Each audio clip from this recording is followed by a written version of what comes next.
This is a sight I honestly thought I would never see. Scores of Taliban fighters, and just behind us, the U.S. Embassy compound. This is CNN's international correspondent, Clarissa providing on-the-ground coverage of what's happening in Afghanistan after the Taliban seized control of Kabul. And so they are now left in this desperate situation, petrified for their lives. They are being assured officially by the Taliban that there's a blanket amnesty, even for people who worked with the government, even for people who worked with security forces.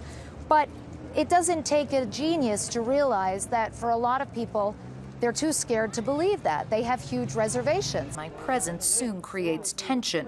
It's because of you. They've just told me to stand to the side because I'm a woman. While Ward stands amongst armed Taliban members shouting "Death to America," she puts her life at risk as a woman, a journalist, and an American to bring to light this. Meanwhile, in response to this 7-second video taken out of context, they're just chanting "Death to America," but they seem friendly at the same time. It's utterly bizarre. At the president, Ted Cruz, reveling in his safety, tweets, "Is there an enemy of America for whom CNN won't cheerlead? In mandatory burqas, no less. He moves with such ease and confidence, despite being so wrong and so woefully tin-eared." Hey everyone, I'm Alyssa Bernardino. Thanks for being here. Never mind that Ted decided to take out of context roughly 7 seconds from a report covering 70 minutes. Never mind that Ward isn't wearing a burqa, a head-to-toe garment that covers the entire face and body. Has he forgotten how he responded to a dangerous situation when his constituents needed him? Well, if he did, CNN's communications team is here to remind him. They replied to his tweet, "Rather than running off to Cancun in tough times, Clarissa Ward is risking her life to tell the world what's happening." That's called bravery.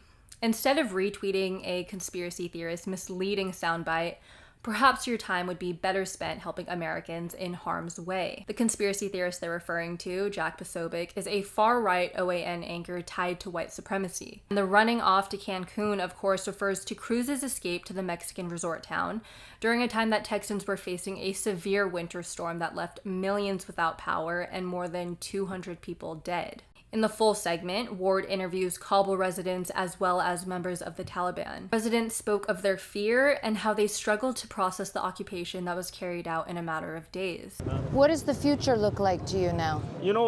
I cannot predict even in seconds right now, and I can't predict even minutes right now. So that's why I don't know what will happen tomorrow and what will happen after. In the full segment, Ward stands before an armed Taliban commander, speaking to him about women and girls' freedom and asking how he would protect them as an oppressed group under Taliban control. As Ward reports, women are already disappearing from the streets, opting to stay indoors, with the few who are seen in public covering up. I have seen a few women, but I will say I have seen far fewer women than I would ordinarily see walking down the streets of Kabul. And the women that you do see walking down the streets of Kabul tend to be dressed more conservatively than they were when they were walking down the streets of Kabul yesterday. The Taliban has sought to reassure citizens that they're ringing in a new era of peace. But many Afghans believe that the group will roll back human rights that were gained over the past 2 decades, especially for journalists, non-governmental organization workers, and women, the latter of whom fear that their ability to get an education and to work will be completely eliminated. And Ted Cruz, well, he wouldn't know what bravery looked like if it stood him right in the face, clearly.